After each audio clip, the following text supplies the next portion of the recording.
looked so obvious previously. Well, let's now set the pace for our fertilizer conversation today. And these are some of the graphics that we prepared for you just for your understanding and for your benefit of what we'll be talking about today in terms of the fertilizer conversation. Let's look at some of the common fertilizers that Kenyans actually love and what we have available in the country.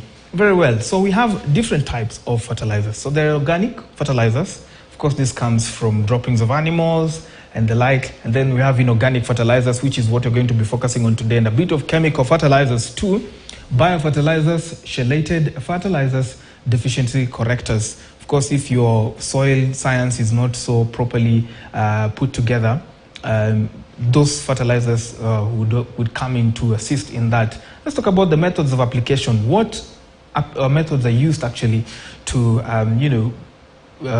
add some of these farm inputs. So there is soil or root application. The soil or root process involves directly or indirectly applying fertilizers to the base of the plant, either diluting in water or directly so that it is soluble in the soil for the consumption of the plant. Then there is also foliar.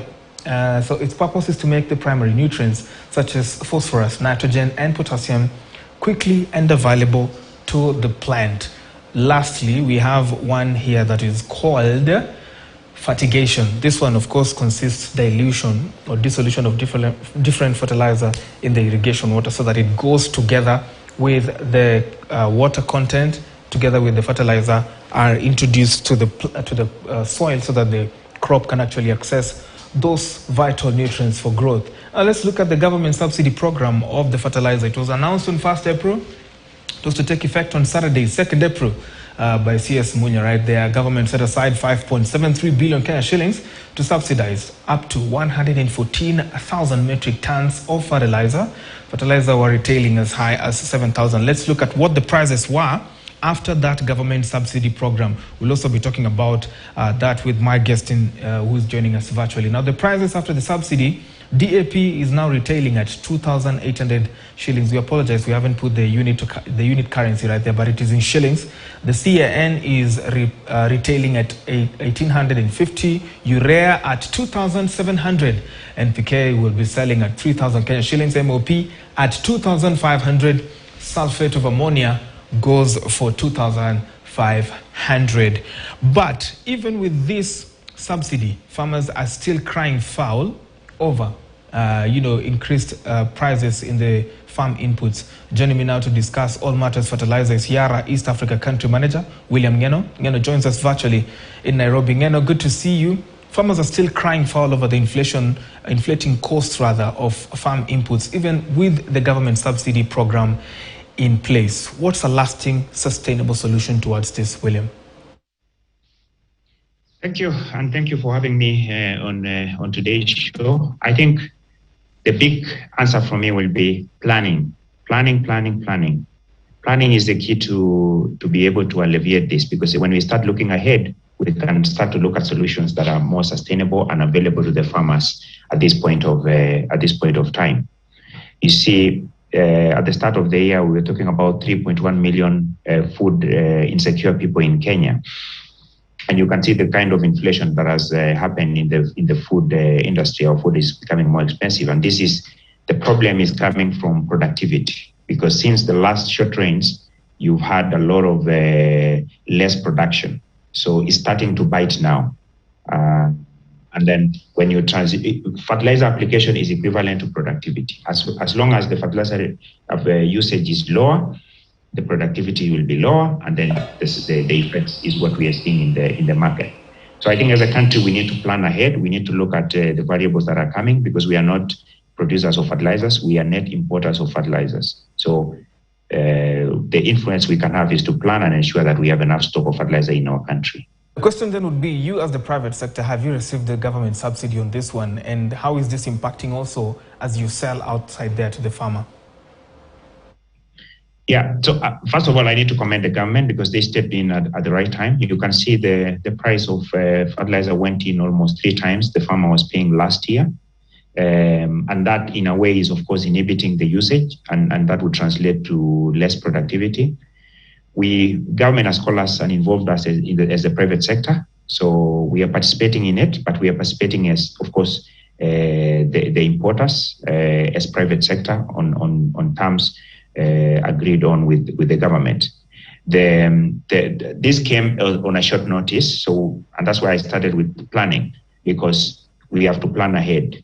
Our normal business in the private sector is like any other business. We look at demand and supply, and we are there to meet that demand. So the plan was to meet the open market sales, which was declining because most of the farmers could not afford to buy a bag at 7,000 shillings. So I think it's a good effort that we are able to avail also these fertilizers options for the farmers across the country. This here may not be a very good point particularly for business, but in the wake of a crisis where we cannot even avert the hard prices that are now facing the farmer in the fertilizer sector, what alternatives does the farmer have? So as a farmer, first of all, is to look at farming as a business. I think I've said this in the previous shows that we had, because the challenge would be, how do you make your farm profitable? As long as we are producing suboptimally, it would be very difficult to break even and eventually drive that business or productivity. So the alternative that's available for the farmer is, let's build the soils. Soil health. Soil health is the foundation of everything. And if you look at our soils, and I always say, as long as we are not enabling the soil to feed the crop, it's going to be difficult. Even if we continue applying a lot of fertilizers, it is not going to be sustainable.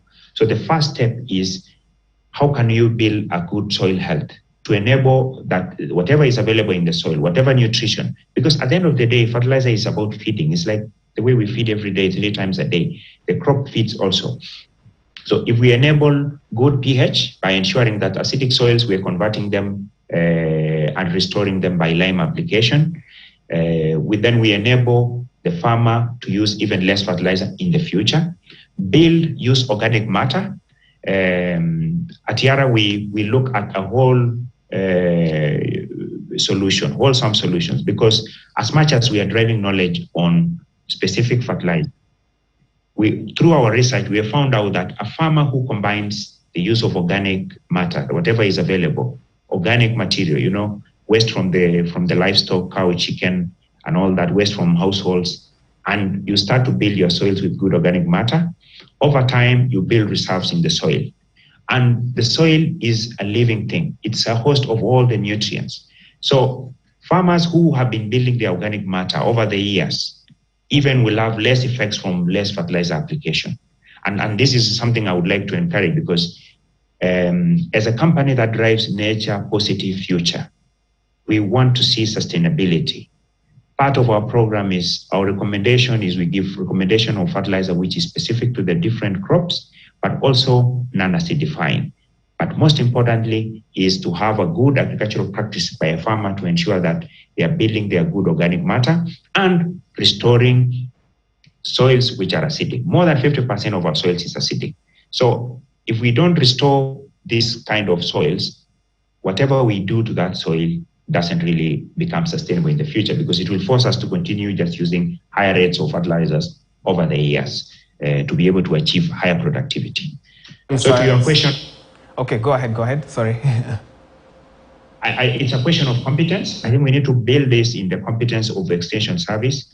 We are doing our bit at Yara and the private sector to be able to deliver this knowledge. We have more than 120 agronomists spread all over the country working with our channel partners to be able to train farmers as they come to the shops and agrovets to pick goods.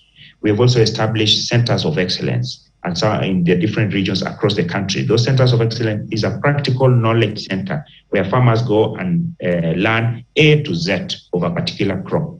And this we do with different partners in the different crop: maize, sugarcane, potatoes, coffee, and we will also be shifting to legumes. So these centers, we've opened to the public that the farmers are able to come in to learn A to Z, working with our partners. In some areas, we work with even government institutions so that farmers can learn A to Z, because in the wake of current food insecurity,